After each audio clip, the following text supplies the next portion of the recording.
नवोदय क्रांति प्रस्तुत करते हैं ऑनलाइन क्लास। बच्चों को मेरा नमस्कार। आइए शुरू करते हैं सेकंड लेसन विश्व जनसंख्या वितरण एवं घनत्व। तो चलते हैं विश्व जनसंख्या वितरण एवं घनत्व।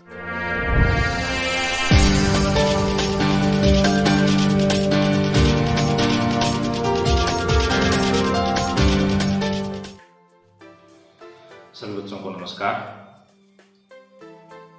आज हम शुरू करते हैं विश्व जनसंख्या वितरण घनत्व एवं वृद्धि। बच्चों, जनसंख्या किसी भी राष्ट्र की एक विशेष संपत्ति होती है। मानव संसाधन उस देश का सबसे महत्वपूर्ण संसाधन होता है, क्योंकि मानव ही एक ऐसा संसाधन है जो अन्य साधनों को संसाधन बनाने में महत्वपूर्ण स्थान पर है। तो जनसंख्या की हर जानकारी, जनसंख्या की हर विशेषता कि उस राष्ट्र के अंदर कितनी जनसंख्या है, किस रूप में वितरित है, उसमें कितने पुरुष हैं, कितनी महिलाएं हैं, कितने बच्चे हैं, पढ़े लिखे कितने हैं, अनपढ़ कितने हैं, आवासीय इकाइयां किस प्रकार की हैं, ग्रामीण हैं, शहरी हैं। तो इन सब चीजों का जो अध्ययन हम करते हैं वो जनसंख्या विज्ञान या डेमोग्राफी कहलाती है। तो आज हम इस पाठ के अंदर पढ़ेंगे कि विश्व जनसंख्या वितरण एवं घनत्व एवं वृद्धि। तो आइए शुरू करते हैं घनत्व एवं वृद्धि। विश्व जनसंख्या वितरण। अब जनसंख्या वितरण किसे कहते हैं? जनसंख्या वितरण भूपृष्ठ पर फैले हुए जनसंख्या के विस्तार को कहते हैं कि हमारे इस पूरी धरती के ऊपर जनसंख्या किस रूप में वितरित है, उसको जनसंख्या वितरण कहा जाता है। यदि हम मोटे तौर पर हम देखते हैं कि हमारी पृथ्वी के ऊपर उत्तरी गोलार्ध और दक्षिणी गोलार्धों अनुसार यदि हम देखें तो उत्तरी गोलार्ध 90% जनसंख्या वितरित है, जबकि दक्षिणी गोलार्ध में 10% जनसंख्या वितरित है। यदि हम इसको अक्षांशों के अनुसार देखते हैं तो 20 डिग्री से और 40 डिग्री उत्तरी अक्षांशों के मध्य में पूरे विश्व की 10% जनसंख्या वितरित है।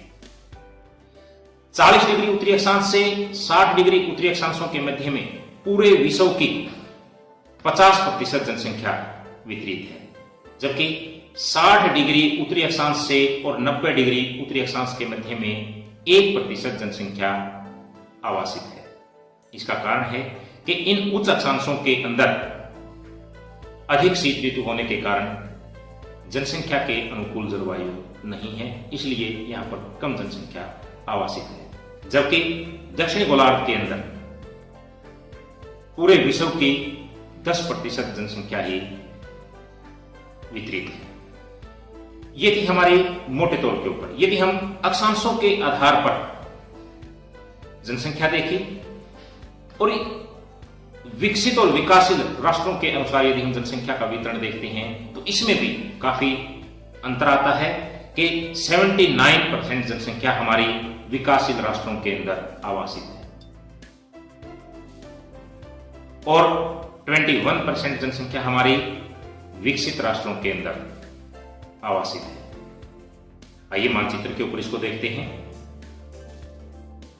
कि शुरुआत में जो हमारे विकासशील राष्ट्र हैं उनमें अफ्रीका के देश, दक्षिणी अमेरिका के देश, इनको हम लैटिन अमेरिकन या नई दुनिया के देश भी जिसको बोलते हैं, वो देश दक्षिणी अमेरिका के देश हैं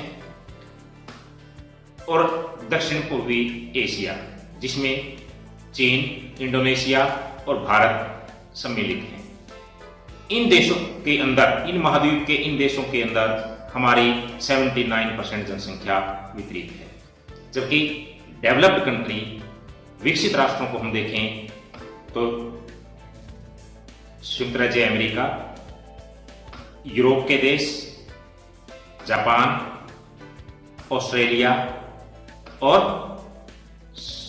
सोवियत संघ के राष्ट्र, जिनको हम CIS कॉमन इंडिपेंडेंट स्टेट भी इसके अंदर शामिल हैं, उनको लेते हैं तो उनमें 21% जनसंख्या, यानी कि विकसित राष्ट्रों के पास जनसंख्या कम है, जबकि विकसित राष्ट्र के अंदर जनसंख्या अधिक वितरित है।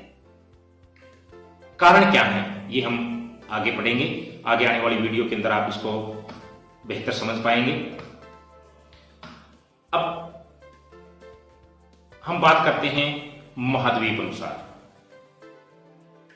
कि हमारे 7 जो महाद्वीप हैं, उन 7 महाद्वीपों के अंदर एशिया महाद्वीप सबसे बड़ा महाद्वीप है। क्षेत्रफल में भी और जनसंख्या भी 60% लेकर के पहले स्थान के ऊपर है, नंबर 1 के ऊपर है, क्योंकि एशिया के अंदर हमारे विश्व के 2 बड़े जनसंख्या वाले देश स्थित हैं, चीन और भारत। 11% जनसंख्या लेकर के यूरोप दूसरे नंबर के ऊपर स्थित है। उसके बाद ओशनिया आता है। ओशनिया में इतनी अधिक जनसंख्या नहीं है, जिसमें हमारे ऑस्ट्रेलिया, न्यूजीलैंड और तस्मानिया आदि देश हैं।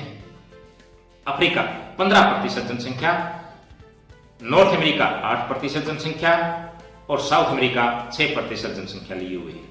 जबकि अंटार्कटिका के अंदर किसी प्रकार की कोई जनसंख्या आवासित नहीं है, क्योंकि कठिन जलवायु है, कठोर जलवायु होने के कारण जनसंख्या आवासित नहीं। यदि हम पूरी विश्व के टॉप 10 कंट्रीज को देखते हैं तो उन टॉप 10 कंट्रीज में एशिया से चाइना, जो पूरे विश्व में नंबर 1 के ऊपर है, 140 करोड़ जनसंख्या अपने पास लिए हुए है। 140 करोड़ जनसंख्या इस चीन के अंदर वितरित है। दूसरे नंबर के ऊपर हमारा भारत आता है, जो 121 करोड़ जनसंख्या अपने साथ लिए हुए है। 121 करोड़ जनसंख्या हमारे पूरे भारत के अंदर वितरित है 2011 के अनुसार। तीसरे नंबर के ऊपर पूरे विश्व में संयुक्त राज्य America, Indonesia, Brazil, Pakistan, Nigeria, Bangladesh, Russia और जापान है। यदि हम इन देशों को देखें, इन टॉप 10 कंट्री में से 7 देश हमारे एशिया महाद्वीप से हैं। बाकी के अन्य अफ्रीका, दक्षिणी अमेरिका, उत्तरी अमेरिका आदि देशों से हैं, आदि महाद्वीपों से हैं।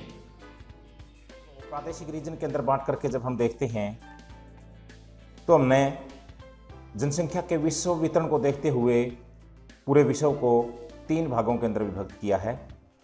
सघन जनसंख्या वाले प्रदेश, विरल जनसंख्या वाले प्रदेश और मध्यम जनसंख्या वाले प्रदेश। आइए मानचित्र के ऊपर हम उनकी लोकेशन देखते हैं, स्थिति देखते हैं कि वो सघन जनसंख्या वाले प्रदेश कौन कौन से हैं। पहला हमारा दक्षिण पूर्वी एशिया। दक्षिण पूर्वी एशिया विश्व का सबसे अधिक सघन वासित क्षेत्र है। इसमें हमारे 2 देश चाइना और भारत, इसके अलावा इंडोनेशिया, सिंगापुर जैसे अधिक सघन वासित क्षेत्र भी इसी में सम्मिलित हो जाते हैं। यहाँ पर अधिक उपजाऊ प्रदेश, नदी घाटियों के मैदान हैं, इसलिए जनसंख्या अधिक वासित यहाँ पर रही है। मानसून जलवायु का क्षेत्र है, एक विशेष मौसम के अंदर वर्षा यहाँ इस क्षेत्र में होती है, इसलिए यहाँ अधिक जनसंख्या वासित है। पूर्वी संयुक्त राज्य अमेरिका, पूर्वी संयुक्त राज्य अमेरिका भी एक मैदानी प्रदेश है और अधिक औद्योगिक विकास इस क्षेत्र में हुआ है, इसलिए यहाँ पर सघन वासित जनसंख्या है, अधिक जनसंख्या लिए हुए है। हमारा था पश्चिमी यूरोप।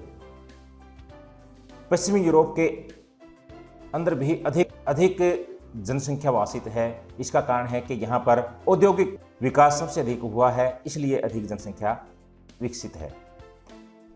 नेक्स्ट हम देखते हैं विरल जनसंख्या वाले प्रदेश, जहाँ पर जनसंख्या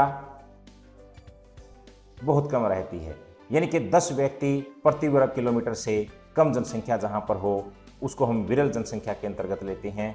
विरल जनसंख्या वाले क्षेत्र वो क्षेत्र हैं जहाँ उष्ण मरुस्थल, रहने के अनुकूल जलवायु नहीं है, प्रतिकूल जलवायु है, वो क्षेत्र अधिक विरल जनसंख्या वाले क्षेत्र हैं।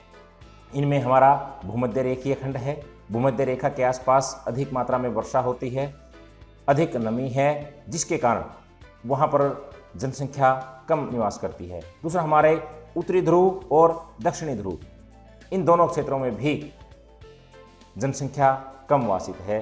अंटार्कटिका के ऊपर किसी प्रकार का कोई जनसंख्या का वास नहीं है।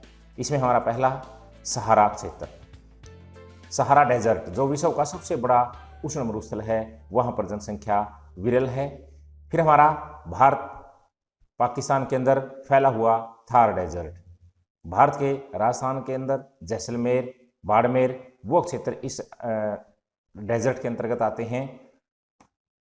फिर हमारा है कालाहारी, दक्षिण अफ्रीका महाद्वीप के दक्षिण में फैला हुआ एक डेजर्ट है जिसको कालाहारी कहते हैं। यहाँ पर भी जनसंख्या विरल वासित है।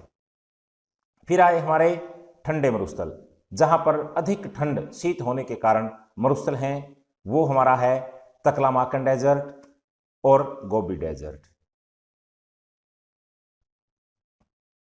इसके अतिरिक्त इनके अतिरिक्त यदि हम देखते हैं तो हमारे जो साइबेरिया का क्षेत्र है, टुंड्रा प्रदेश है, कनाडा का उत्तरी भाग है, ग्रीनलैंड है, वो क्षेत्र भी हमारे विरल जनसंख्या वासित क्षेत्रों के अंतर्गत लेते हैं। फिर आता हमारा मध्यम जनसंख्या वाले क्षेत्र। मध्यम जनसंख्या वाले क्षेत्र वो हैं जो 11 से और 50 व्यक्ति प्रति वर्ग किलोमीटर जनसंख्या घनत्व जिन क्षेत्रों में हैं वो हमारे विरल मध्यम जनसंख्या वाले क्षेत्र हैं। इनमें हमारा है एशिया, दक्षिणी पूर्वी एशिया को छोड़कर के बाकी एशिया के अंदर जनसंख्या मध्यम वर्ग के अंदर वासित है, यानी कि 11 से 50 व्यक्ति प्रति वर्ग किलोमीटर का क्षेत्र जनसंख्या घनत्व है।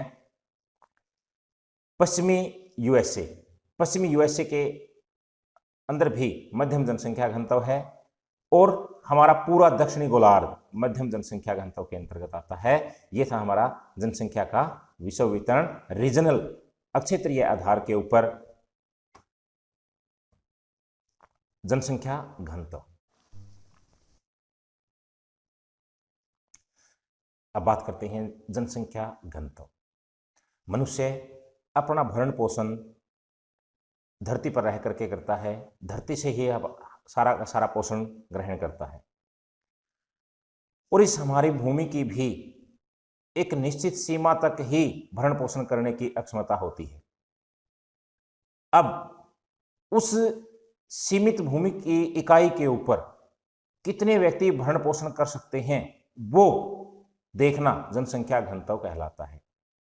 इसे हम प्राय प्रति वर्ग किलोमीटर के अंदर मापते हैं कि मानव और भूमि धरती इनके बीच में जो अनुपातिक संबंध है उसको हम जनसंख्या घनत्व कहते हैं। जनसंख्या घनत्व के प्रति वर्ग इकाई में रहने वाले लोगों की संख्या को जनसंख्या घनत्व कहते हैं, या जनसंख्या और जिस क्षेत्र के ऊपर रहते हैं उसके बीच में अनुपातिक संबंध को जनसंख्या घनत्व कहते हैं। जनसंख्या घनत्व दो प्रकार का होता है, एक गणितीय जनसंख्या घनत्व, दूसरा होता है कायिक जनसंख्या घनत्व। गणितीय जनसंख्या घनत्व जो पूरे विश्व के अंदर सबसे अधिक मान्य यूनिट है, अधिक गणितीय घनत्व को किया जाता है किसी क्षेत्र में जो कुल जनसंख्या है और उसी क्षेत्र के अनुपातिक संबंध को जनसंख्या का गणितीय घनत्व कहते हैं।